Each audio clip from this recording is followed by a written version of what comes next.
조금 바쁜 나머지 약간 늦었습니다. 2021-22 시즌 22라운드 정리 영상 시작하겠습니다. 가장 먼저 삼프도리아와 토리노의 경기인데요. 토리노의 2대1 승리로 끝났습니다. 먼저 카프토의 골로 앞서 나갔던 삼프도리아인데요. 하지만 수비가 문제였던 삼프도리아였습니다. 특히 헤더 수비가 전혀 되지 않으면서 순식간에 역전이 됐는데요. 아우데르 골키퍼가 부상이었기 때문에 사실 더 큰 점수차 패배도 예상됐던 삼프도리아였지만 선발로 나온 팔코네 골키퍼가 거듭 좋은 선방을 해주면서 그나마 실점을 최소화했습니다. 사실 아우데로의 부상은 삼프도리아에게는 큰 위기인데요. 다행히 그 공백이 많이 커 보이지는 않는 것 같습니다. 하지만 결국 이번 패배를 계기로 이번 시즌 삼프도리아에 부임했던 다베르사 감독은 경질되고 말았는데요. 얄궂게도 토리노전 패배로 교체된 감독이 토리노를 말아먹었던 지안파올로라는 사실이 조금 개그 포인트긴 합니다. 반면 이번 경기 동점골을 집어넣었던 토리노의 신고는 최근 엄청난 성장세를 보여주고 있습니다. 하지만 토리노에게는 악재도 있었는데요. 임대로 데려왔던 파레스가 경기 한 번 뛰어보지 못하고 십자인대 파열로 시즌을 마무리 지었습니다. 다음은 살레르니타나와 라치오입니다. 라치오의 3대0 완승이었습니다. 밀린코비치 사비치의 폼은 이제 거의 절정으로 치닫고 있습니다. 이번 경기 역시 좋은 모습이었는데요. 특히 선취골을 만들었던 이 어시스트는 진짜 말 그대로 대박이었습니다. 그리고 임모빌레가 잘 주워 먹었죠. 그리고 임모빌레 역시 최근 뜨겁습니다. 이번 경기 선취골에 이어서 팀의 두 번째 골까지 넣으면서 승리를 이끌었죠. 하지만 라치오 팬들을 가장 기쁘게 만든 소식은 바로 라짜리였을 겁니다. 사리 감독에게 완전히 배제가 된 상황에서 교체로 투입이 됐는데요. 이번 경기 골을 넣으면서 자신을 증명해냈습니다. 어떻게 더 화이팅을 해? 계속해서 후사이와 마루시치를 라짜리 대신 쓰고 있는 사리 감독인데 고집 좀 꺾길 바랍니다. 라짜리가 들어오면 공격 자체가 달라지는데요. 모처럼 대승을 거둔 라치오에게는 하지만 악재가 발생했습니다. 이번 경기에서 페드로가 햄스트링 부상을 당하고 말았습니다. 다음 유벤투스와 우디네스의 경기는 유벤투스의 2대0 승리로 끝났습니다. 디발라가 선취골을 넣었던 유벤투스. 하지만 디발라의 골보다 더 화제가 됐던 것은 바로 디발라가 세레머니를 하지 않았던 데에 있었는데요.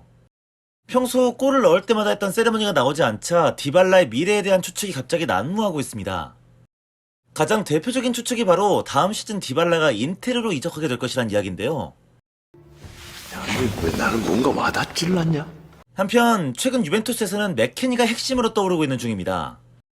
맥케니의 공격가담은 최근 유벤투스의 좋은 무기가 되고 있는데요. 특히 이번 경기에서는 맥케니의 움직임으로 찬스가 제법 많이 났습니다. 이번 경기에서는 부상으로 빠지게 된 키이사 자리로 포메이션이 표시가 되기도 했는데 사실 이번 경기 맥케니의 히트맵을 보면 자리를 가리지 않고 전천으로 열심히 뛰었다는 것을 알 수 있습니다. 그리고 결국 이번 경기 골도 넣었죠.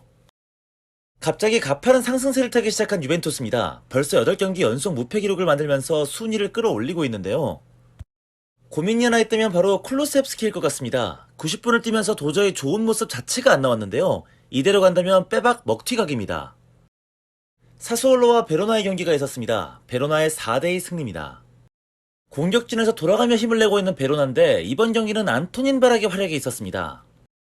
첫 번째 카프라리의 골을 어시스트한 것을 시작으로 팀의 두 번째 골을 직접 터뜨렸습니다. 거기다 상대 센터백 키리케슈가 핸드볼 파울로 PK를 내줬는데 바락이 깔끔하게 집어넣었고요. 급기야 후반 추가 시간 해트트릭을 완성했습니다. 엄청난 시즌을 보내고 있는 바락입니다. 8골에 6어시스트로 이미 공격 포인트 커리어 하이를 찍었는데요. 놀라운 건 지난 시즌 38경기에서 46골을 기록했던 베로나가 이번 시즌은 22경기에서 41골을 기록 중이라는 겁니다. 좋은 공격력으로 축구도 재미있어졌습니다. 볼수록 재밌어, 베로? 다음은 베네치아와 엠폴리. 두 팀은 1대1 무승부입니다. 베네치아에서 조금은 놀라운 얼굴의 데뷔전을 치렀습니다. 바로 난인데요. 이번 겨울에 이적을 하게 됐죠. 엠폴리의 주르코프스키가 선취골을 넣었는데 베네치아 동점골, 바로 난이의 어시스트였습니다. 현재 베네치아는 독일의 유망주 미드필더였던 퀴장스까지 영입을 하면서 스쿼드를 채우고 있는데요. 전반기 팀 공격의 에이스였던 오케레케까지 부상 복귀 첫 골을 기록하면서 앞으로 기대감을 갖게 만들었습니다. 다음 로마와 칼리아리의 경기는 로마의 1대0 승리입니다. 경기 시작 전부터 악재 하나를 안아야 했던 로마였습니다. 펠레그리니가 대퇴사두근 부상을 당하면서 이번 경기 뛸 수 없게 됐는데요. 거기다 스몰링은 또다시 부상, 그리고 크리스탄테는 경고 누적으로 뛸 수 없는 상황이었습니다. 그런 가운데 로마가 희망을 걸어볼 수 있는 존재는 바로 이번 겨울에 새로 영입한 미드필더 세르지오 올리베이라였습니다. 올리베이라는 이적하자마자 곧바로 선발 라인업에 이름을 올릴 수 있었는데요. 그리고 올리베이라는 데뷔 전부터 좋은 패스와 침착한 드리블로 단박에 사람들의 이목을 끌어당길 수 있었습니다. 그리고 올리베이라는 상대 윙백 다오베르트에게 핸드볼로 PK를 유도하는 데 성공하는데요. 본인이 집어넣고 데뷔 전 데뷔골을 만들었습니다.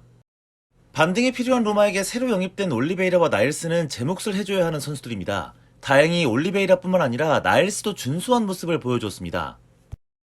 그리고 무엇보다 리드를 하고 있는 상황에서 무리뉴 감독도 지나치게 라인을 내리는 것은 피해야 할 것 같습니다. 물론 그 캐릭터를 쉽게 바꾸기는 어렵겠죠. 그 캐릭터를 한 번에 바꾸면 그게 더 적응이 안 돼. 이번 경기도 섣불리 라인을 내렸다가 파트리슈 골키퍼의 좋은 판단으로 겨우 리드를 지켜낼 수 있었습니다. 다음은 아탈란타와 인테르인데요. 두 팀의 승부는 0대0으로 끝났습니다. 이번 경기 인테르는 데브라이가 출전하지 않으면서 담브로시오가 선발 라인업에 이름을 올렸는데요. 경기 막판 담브로시오에게 두 번의 결정적 찬스가 찾아왔지만 모두 골로 연결짓지 못하면서 아쉬움을 남기기도 했습니다. 기본적으로 이번 경기 찬스는 참 많았습니다. 하지만 양팀 골키퍼 한다로비치와 무쏘가 계속된 선방을 해내면서 경기를 무승부로 만들었는데요. 인테르는 산체스와 비달의 슈팅이 무쏘를 통과하지 못하면서 아쉽게 이번 경기 득점을 하지 못했고요. 한다노비치 같은 경우는 훨씬 더 결정적인 선방들을 해냈습니다. 여전히 나이를 잊은 활약을 보이고 있는 한다노비치인데 내년 시즌 주전도 거뜬하게 해낼 수 있을 것 같습니다. 리그 연승이 8연승으로 끝나게 되면서 인테르는 밀란에게 추격을 당할 위기에 놓였는데요. 하지만 그런 일은 없었습니다. 밀란이 스페지아를 만나서 2대1로 패했기 때문입니다. 일단 이번 경기 밀란은 토날리가 경고 누적으로 나오지 못하면서 바카요코 크로니치라는 상당히 불안한 미드필더 라인을 가동할 수밖에 없었는데요. 그것보다 더 심각한 부분은 토모리까지 부상으로 빠지게 된 수비 라인이었습니다. 가비아와 칼루르가 센터백으로 나왔죠. 일단 이번 경기 밀란은 운이 더럽게도 없었는데요. 먼저 상대 키퍼의 실수로 얻게 된 PK가 있었는데 이거를 테오가 실축하고 말았습니다. 태우야. 태우야. 그래도 일단 레앙이 선취골을 만들어내긴 했었는데요. 문제는 이번 경기 라인업에서 가장 불안했던 칼루르 쪽에서 발생을 했습니다. 첫 번째 실점 장면을 보시면 칼루르가 제대로 자신의 마크맨 쪽으로 붙지 않고 엉뚱한 위치로 뛰어가는 모습을 확인할 수 있습니다. 결국 여기서 실점이 나오게 됐죠. 그리고 다음에는 상대와의 경합에서 완전히 패배하면서 어이없게 볼을 내줬고 이게 역전골로 이어집니다. 하지만 밀란의 운이 없는 장면 최고봉은 바로 이번 경기 주심이었던 마르코 세라의 실수였는데요. 그래요. 분명히 레비치가 파울을 당한 건 맞습니다. 하지만 공이 굴러가고 있었기 때문에 어드밴티지를 줬어야죠. 결국 밀란이 골을 넣었지만 인정이 되지 않았습니다.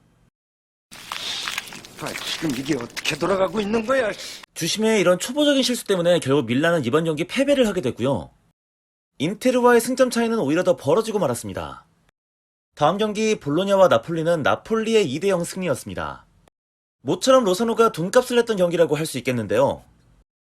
전반 20분 우선 선취골을 뽑아냈고요.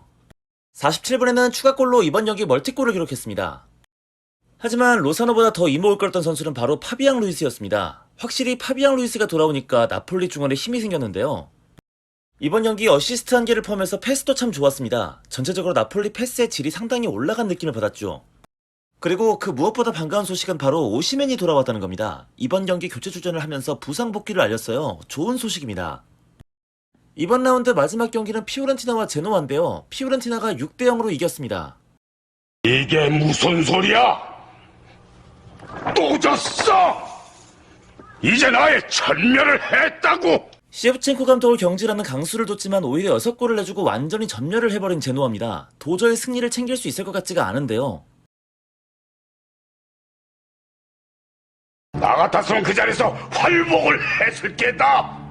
멍청한 것들 같으니라고! 그나마 블라우비치가 실축을 해서 다행이었죠.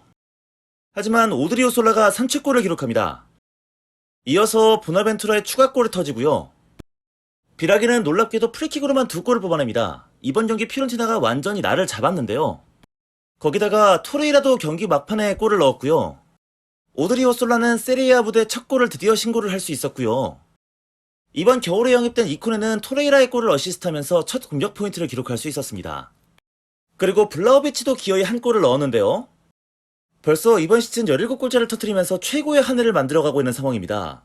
그런데 제 기준에서는 일은 잘하는데 참 싸가지가 없네요. 피오렌티나 팬들이 빡칠만 하겠습니다. 주구장창 재계약을 거부하더니 이제 유벤투스만 가겠다고 하는 입장입니다. 결국은 아마도 이번 겨울에 이적할 가능성이 높아 보입니다. 이번 영상은 여기까지입니다.